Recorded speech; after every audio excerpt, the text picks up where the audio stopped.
What is that one thing which students can learn today that a machine will never be able to replace? I think what AI will never replace is the emotional intelligence, where you have to rely on your emotions to handle complex situations. At the end of the day, you need this emotional intelligence. You need to be strong in your analytical skills to assess a situation where AI, I don't think, is able to do, at least for now. How do we actually understand how parents would take it and how we convince them that let the students follow their own passion? I think the role of parents and education is to guide students, not to force them to go down a particular route or a particular path. And I think what's really important now is the extra skills the students are developing in order to cope with the marketplace. So I think the discipline, the degree itself now only represents, in my work, maybe 30 to 50% what's important in the degree, the technical competence. The other 50 degrees are related to emotional intelligence, cultural intelligence, social intelligence, digital intelligence, environmental intelligence, media intelligence, and so on. How are you actually helping the students develop these social skills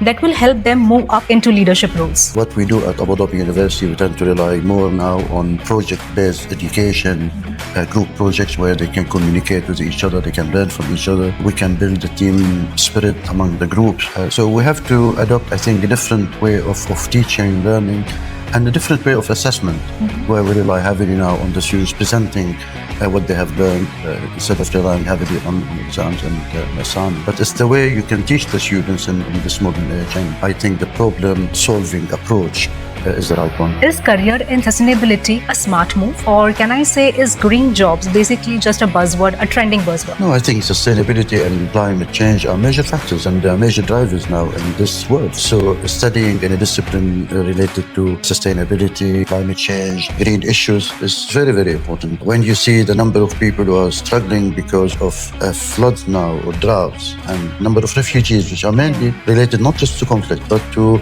changes in the environment. How do we encourage the students to enter or to take up this field, and they shouldn't feel that I'm actually compromising or taking a very big risk when it comes to my career? Those students, I mean, once again, the Generation Z students, by nature, they really care about the environment. They know a lot about energy consumption, about climate change issues, about green issues. So it's not that difficult to convince them to follow that route. But at the same time, you need to guide them that if you look at changes in the environment that's happening, a career in that area would be really good for them. The marketplace is asking for those graduates. And you can see, well, nobody can predict what will happen to the climate. I mean, this is reality. How can we prepare our students for a job that doesn't have any structure in the back? There are many reports about jobs disappearing and new jobs are created because of AI and data sciences and cybersecurity. And the most important thing is just to have the right skills to enter the marketplace, because this generation, I repeat it, is a self-taught type of generation. They can learn from YouTube, they can learn from the internet, and they know how to do it. Because this is the digital generation. How do we teach students to think like entrepreneurs so that they understand that I can succeed even if I don't have a traditional work office job? In our university here, we have innovation centers to help students who want to go into the entrepreneurship area by helping them through business incubation and so on. I think this generation is by default business-oriented. They want to enter the entrepreneurial world. They know how to do it. They're clever. I think if jobs are becoming scarce and there's a lot of competition, the best way is just to educate your students to become entrepreneurs, where they can set up their own businesses and succeed.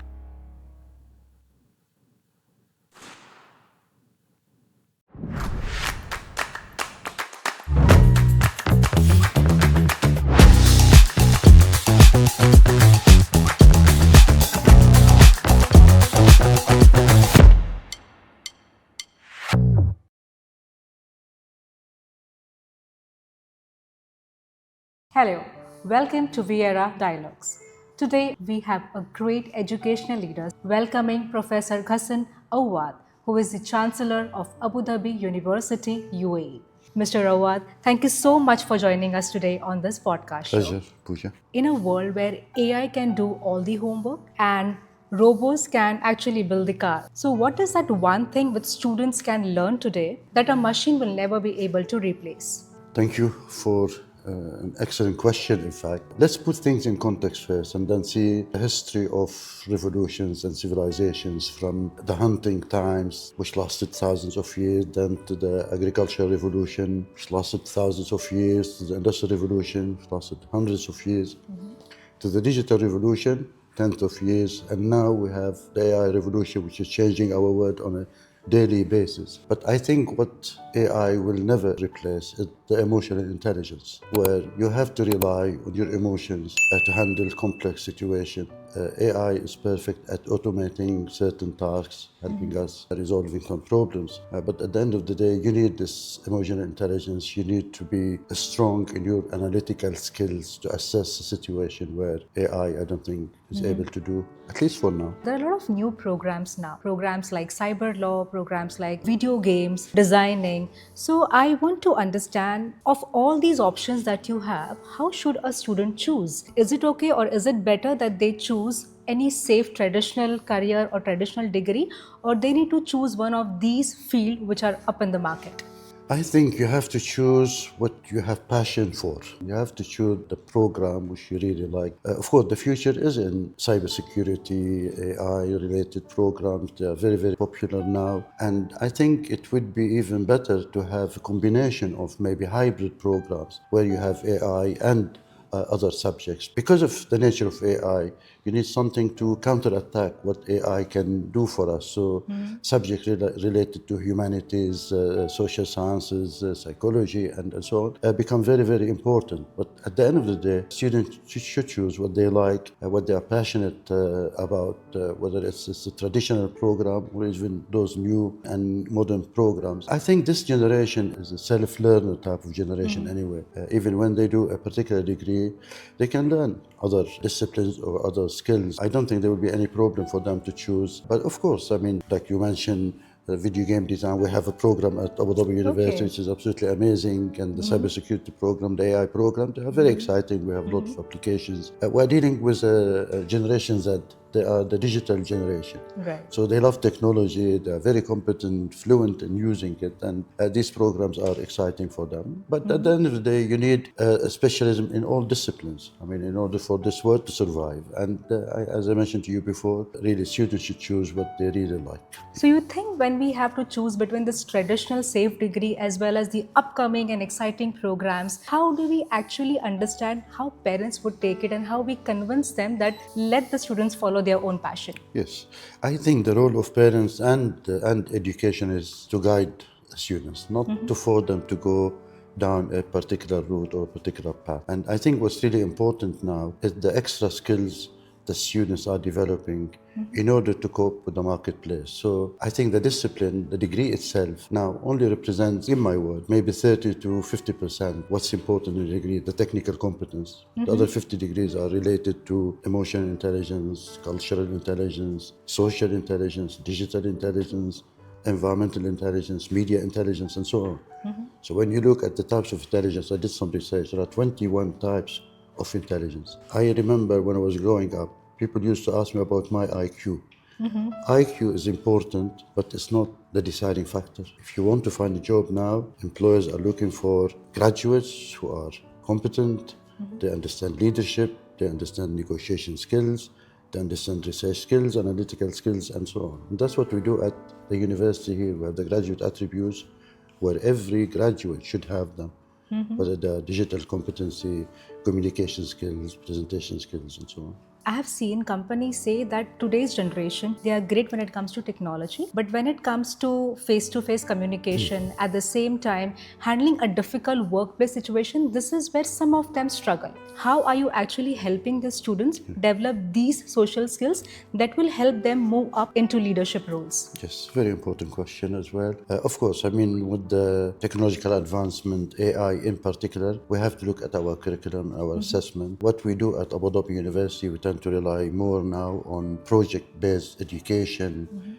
group projects where they can communicate with each other, they can learn from each other. We can build a team spirit among the groups. So we have to adopt, I think, a different way of teaching, learning, and a different way of assessment, where we rely heavily now on the students presenting what they have learned instead of relying heavily on exams and assignments. But it's the way you can teach the students in this modern age, and I think the problem-solving approach is the right one. We have seen great growth when it comes to health tech and biotech. So if a student loves biology, but he is just not interested to becoming a doctor, so what are the hidden high paying jobs that you would recommend or they have in the marketplace that they should consider instead of any traditional degree? Yeah, there are plenty of specialism, bioinformatics, biosciences, medical labs, and so on, where students can study in subjects related to medicine, but they don't become medical doctor. There's clinical psychology and mental health in our university, which is a very popular subject now, considering the importance of mental health. I mean, there are some reports which specify that maybe around 70% or more of students are really concerned about mental health. So Yeah. there are disciplines which are related to health, but not necessarily core medicine. Is career in sustainability a smart move, or can I say is green jobs basically just a buzzword, a trending buzzword? No, I think sustainability and climate change are major factors and major drivers now in this world. So studying in a discipline related to sustainability, climate change, green issues is very, very important. We have developed some new programs here, renewable engineering degrees and other subjects related to sustainability. I think the future is in these areas as well because of the nature of what's happening to our environment. When you see the number of people who are struggling because of floods now or droughts and number of refugees which are mainly related not just to conflict but to changes in the environment. The issue of water now is a big issue. It's a global issue as well. So it's really important for students to maybe follow a career path in that area. As you said, it's very, very important. But can you tell me or give us one example, like how do we encourage the students to enter or to take up this field, and they shouldn't feel that I'm actually compromising or taking a very big risk when it comes to my career? Those students, I mean, once again, the Generation Z students, by nature, they really care about the environment. They know a lot about energy consumption, about climate change issues, about the green issues. So it's not that difficult to convince them to follow that route. But at the same time, you need to guide them that if you look at changes in the environment, what's happening, a career in that area could be really good for them. The marketplace is asking for those graduates. And you can see, nobody can predict what could happen to the climate. I mean, this is reality. We have all been told to study hard so that you get a better job. What if the job that is created for me has not been invented yet? How can we prepare our students for a job that doesn't have any structure in the map? There are many reports about jobs disappearing and new jobs are created because of AI and data sciences and cybersecurity. And as I mentioned to you before, the most important thing is just to have the right skills to enter the marketplace, because this generation, I repeat it, is a self-taught type of generation. They can learn from YouTube, they can learn from the internet, and they know how to do it because this is the digital generation. And when you look at the digital gap is between now the parents and their kids, is between the students and the faculty in a university. I think people have to be prepared for a future which is changing. I hope it's changing for the better. But as long as we are equipping our students with the right skills and the right degree as well, it's important for them, then they will be fine. They will find job in the marketplace. Now I see more and more people are working as a freelancer or taking up some small projects on the go. So how do we teach students to think like entrepreneurs so that they understand that I can succeed even if I don't have a traditional work office job? Back to the Generation Z, they are entrepreneurs by nature. They want to make money at a very, very early age. Yes. In our university here, we have an innovation center to help students who want to go into the entrepreneurship area by helping them through business incubation and so on. I think this generation is by default business oriented. They want to enter the entrepreneurial world. They know how to do it. They're clever. And sometimes they don't care much about finishing the degree within 3 or 4 years. They can prolong it a little bit, make more money, and maybe rely at some stage on micro-credentials, which is becoming very popular, so they can accumulate the credits to get a degree. But I think if jobs are becoming scarce and there's a lot of competition, the best way is just to educate your students to become entrepreneurs, where they can set up their own businesses and succeed. Absolutely. Rather than looking for a job, be the job creator. Yeah. Perfect. It was a pleasure having a great chat with you, sir. Thank you so Likewise, much for Vijay. being our guest on this podcast. Thank you so much. I really enjoyed it. Thank you. Thank you.